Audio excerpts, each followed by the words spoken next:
In this section of BAIFFF, we talk about the future of fashion. Last year, we presented virtual runways with digital artists like Lucas Club, Katya Tsareva, Alexander Baratev, Alexis Severin, Replicant Fashion, and Agustia Jr. We picked some of their brains on interviews, believing that the future of this industry is about to disruptively change soon. Big announcements have been made by Microsoft, Facebook, now called Meta, and Nvidia that has caused a mediatic boom about the metaverse. But what is the metaverse? How is this related to fashion? How will our daily lives be any different with this new technology? What benefits does it offer? Our guest this year has shared her answers. Daniella Loftus is the founder of This Outfit Does Not Exist, where she offers digital designs to clients who want to get photos dressed with digital designs. Based in the UK, she is one of the pioneer artists of digital fashion. She also works at The Fabricant, the leading digital fashion house, as its Polymyth, and has background studies at NYU on political science, which she reveals her knowledge applications to these new technologies. I would say humans are relatively consistent. So if you look at history, you look at different factors that have influenced human behavior, and you can see them coming up again. We're always motivated by the same needs and the same desires. By thinking in that way, it allows you to really be able to predict the future to a degree, because you can say, okay, this caught on, how long did it catch on for? Why did it catch on? Because humans are consistent, just the external things around us change. I originally began in the sustainability space. My first job ever was in social impact. When I was at university, I'd studied revolutions. And so I've always been very interested in various social movements. I'm a big writer. I used to write science fiction. And I'd always had a passion for the fashion industry, but I didn't really see how I could take part. I'm not a designer. I didn't overly enjoy the ethos behind it. It's always been very hierarchical, quite hard for young designers to make money or break in. So I always said to myself, I'm going to keep this as my passion, and I'm going to go into a space which is more ethics driven. I then actually ended up in blockchain and an emerging technology in 2017. And then when I moved back to the UK, because I used to live in New York, I was working in the general emerging technology space. My job back then was to go into various organizations, everything from energy companies, TV and film, consumer products, and say to them, here's how technology is going to disrupt your industry in the next 5 to 10 years. And here's how you can integrate this new technology and these new business models to improve your processes. So my job was essentially already thinking to the future. When I went back into that, I started following fashion again, which I hadn't done for many, many years. It'd always been a hobby. And I started seeing, there are really interesting things happening in fashion technology, and a lot of them are about sustainability or diversity and inclusion, and they're using emerging tech. So just out of passion, I started following the space. And then I read an article where the chief monetary officer of Gucci said, we're going to start designing clothes to be worn completely digitally in the next 2 years. And the second that they said that, something clicked in my head. This has an ability to revolutionize the industry in terms of inclusion, in terms of sustainability. Okay, how can I participate? And I looked to the space and I saw a group of emerging marketplaces, which were only a couple of months old, providing clothes that could be worn on humans. So for a fraction of the price, you could wear a digital dress that would otherwise cost you thousands of dollars. I looked and there was nobody actually influencing in the space. There was nobody showcasing the aesthetic potentials of these clothes. And there was no one writing about the business models. I decided just completely as a side hustle on top of my regular job to do that and occupy that space. And it was crazy because, I started in January and it was before the NFT boom, before all of that. Right. And I was writing to magazines and newspapers and I was saying, this is going to be the next big thing. And they were saying, what large brand is in this? And I was like, nobody, but trust me, it's going to be huge. And already 6 months later, you saw Gucci, Burberry, Louis Vuitton go into it.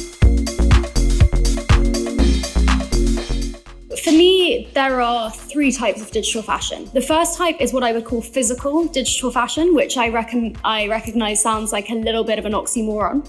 But essentially the idea is it's digital fashion, which is created, fashion created on the computer, but actually the clothes that are made are completely physical. Brands like Burberry, brands like Tommy Hilfiger, are already using this game native 3D design technology to optimize the way that they produce their physical products. And the second type is what I call phygital. And so it's a combination of the words physical and digital. It means digital clothes worn on human beings. And this may seem like a really foreign concept for the majority of people. It's how I started, my entire Instagram account. But if you think about it in terms of, an augmented reality filter you wear on Instagram, you have you, and then you have a digital garment superimposed over the top of you. There's the way of you do it through Instagram, and then you can also do it by sending in a photo and having a game engine render on top of that. And then we have the final third category, and that is fully digital fashion. And that's fashion which is consumed direct to avatar. You're in a gaming space or a virtual environment, or you have a profile picture which is an NFT, and you're dressing that in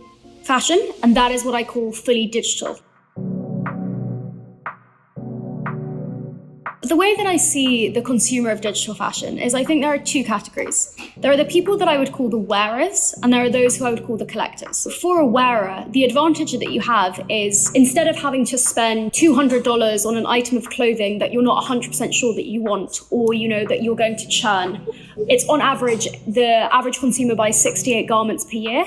On average, a garment has 10 wears, meaning that you're not really getting a ton of, bang for your buck, nor is it good for the environment. For a fraction of that price, you can have a digital garment. You can sample out whether or not you want to wear it, whether or not you actually want to own it and make an educated decision. And then if you want to transition to physical, you transition to physical. And there's also then this added layer of creativity. You can have a pair of shoes that are on fire. You can have a dress that looks like it's made of fairy liquid. And obviously these aren't creative capabilities that you could ever have in the physical world. Then I think there's a really interesting piece around what I would call digital fashion collection.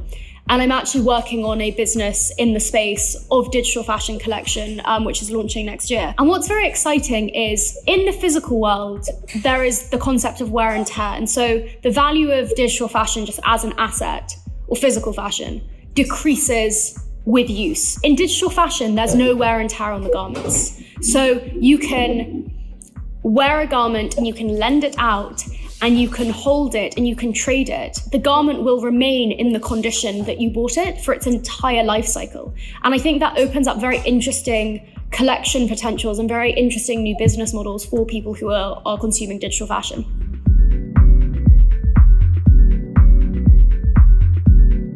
One of the biggest challenges on the creator side is there still aren't a lot of tools which are optimized for building digital fashion.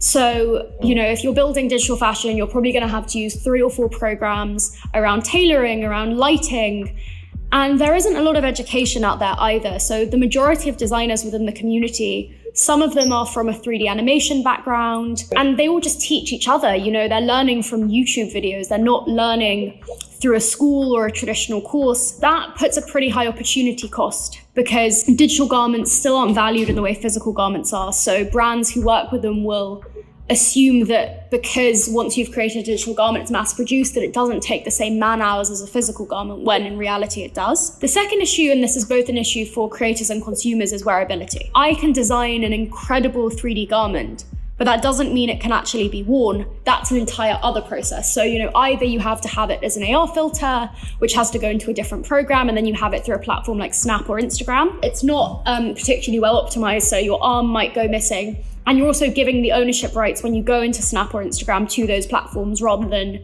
keeping them with the creator. And then if you're going to digital renders, it's still this very manual process. When you render a garment, it's pretty much like 4 or 5 hours of photoshopping it onto a human body. So it's not something where it's seamless and I can say I own this and now I wear it. And then there's still this issue around, selling. If you sell something as an NFT, the wearability is not traditionally built in. So people who are collectors cannot be wearers. That then, nullifies the value. And the final thing is there is a big issue around ownership in the space. The largest market at the moment in terms of people who are wearing digital fashion are people who wear it within games. So the direct to avatar, fully digital model. There are going to be 3 billion gamers in the next year. Some people are saying we've already reached that mark. These people are interested in wearing digital fashion, obviously, because it's new realms, it's new expressions of identity. But if you're wearing digital fashion in a platform like Fortnite, which is obviously incredibly popular and has a high investment in digital fashion and skins,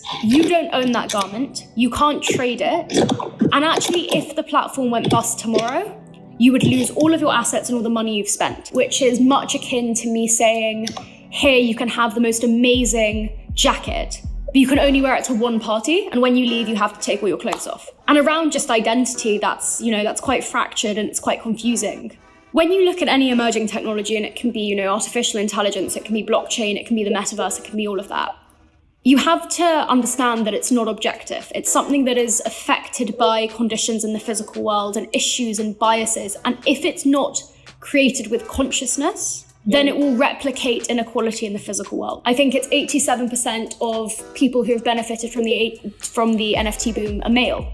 And that's because, men had access to the initial capital. They also had less of a risk aversion, and therefore participate in the space and therefore are making the money. Within a lot of virtual worlds which are selling land, already those who are buying up the land are predominantly male. And therefore, if people are not conscious, it will just come to replicate the inequalities in the structures within the physical world, instead of reflecting this new opportunity that these business models have the potential to enact.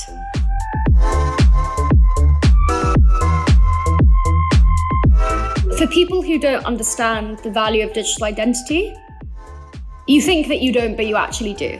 On average, we spend 145 minutes a day on social media. And the way that I would define social media is it's this hybrid interaction where you take a version of yourself and you curate it through a social media platform. As we move to the metaverse, you go from curation to creation. All of a sudden, you can make yourself from nothing. Still in social media, it's a distorted version of you, but it's not a you that you've created holistically. With an avatar, you don't have the biological constrictions anymore of your physical form, which is very, very interesting. As we shift to these fully virtual spaces, which is inevitable, and they become places that not only, we game or it's challenge-based, but just places you hang out, the way that you dress is going to become integral because it's an expression of identity in the way that it is in the physical world. But it's just an expression of identity that you have even more agency over because you're not tied to a physical body, and that you can get for cheaper. And therefore it means that there's much more democratization over who can express and how people can express, which I think is very exciting.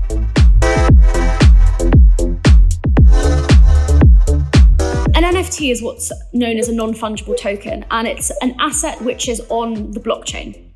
And the blockchain is this immutable ledger where assets can be transferred trustlessly through code without having to rely on human parties. And what's very exciting about NFTs specifically in this space is this concept of ownership. So if I've bought an NFT, it actually then becomes mine. If I can figure out a way to modify it, I can modify it as well. If the platform that I'm wearing it on crashes, that doesn't matter because it's in my wallet or virtual wardrobe. Secondly, what blockchain technology also enables is a ton of really interesting new business models around fashion that reward both the creators and consumers. You can build what are known as smart contracts on top of certain blockchains. It's a piece of code that automates a certain process without needing any engineers or any humans, and once you code it into place, it can't be changed. And what it's been used for in a way that's very impactful in the digital fashion space and the digital art space is automatic royalties for creators. In the digital fashion world, you can automatically program in royalties. So every single time it's resold, you would get, let's say, 20%. And so then the success of your project, as it increases, would also benefit you directly. A blockchain-based stake in your project. Consumers, let's say, who like your digital fashion platform can also benefit from the success of your work and success of your dress. So it's essentially like owning a share in a digital fashion business as well. There have been a lot of really interesting business models. So, in the traditional fashion industry, obviously equity is a massive problem. So there are issues around IP. You have seamstresses creating a garment who are only being paid minimum wage. And then a garment is being sold for thousands of dollars and those women are getting nothing. And in the digital fashion space, with these programmable royalties that I was talking about, you could essentially say with a garment, okay, the person who designed these stripes gets 5%, the person who designed the color gets this much percent, the person who designed the cut could have this. And every single time it's resold, all of the people who contributed to its creation could be fairly reimbursed. The code will automatically make sure it happens, and I can't edit it. And you can fully see where the money has gone as well, so it's completely transparent.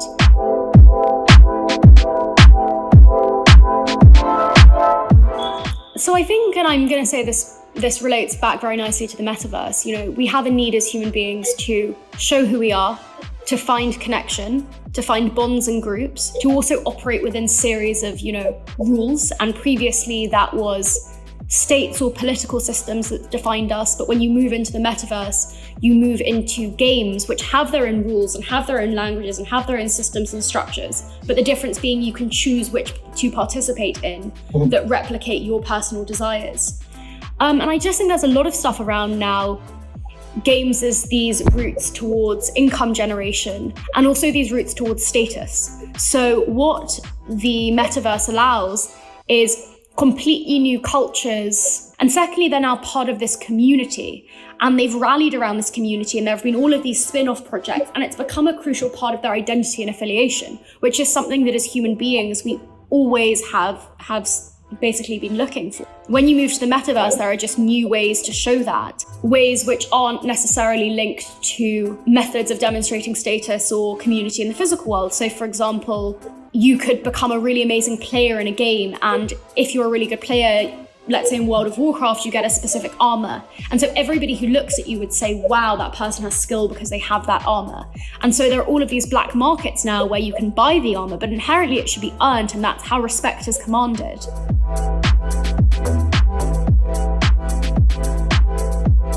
There are two things. First of all, it's the fact that we're so early. And, as I said, the resources are so limited. They're being just created by people like me, people who are just passionate about the space. And so it doesn't matter if you come and ask a question like, what is digital fashion? Because it's on everybody's lips. You're not expected to know.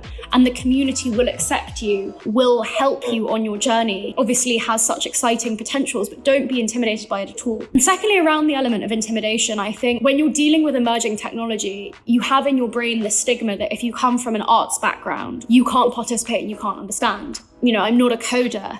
The interest in me comes from an interest in society and how societies evolve. And so don't think that because you don't come from that quantitative background, this isn't a world you can participate in. It's a world that you can participate in and should participate in. For me, the most exciting potentials are to benefit creators and to benefit diverse creators. So we need you in the space. Otherwise, it's just going to be, a replication of industries where a ton of people who understand finance get all the money, which is what we have already in the traditional, world. And so I just really encourage anybody to just start learning and reach out to me if you have, any questions, and I will help you as much as I can.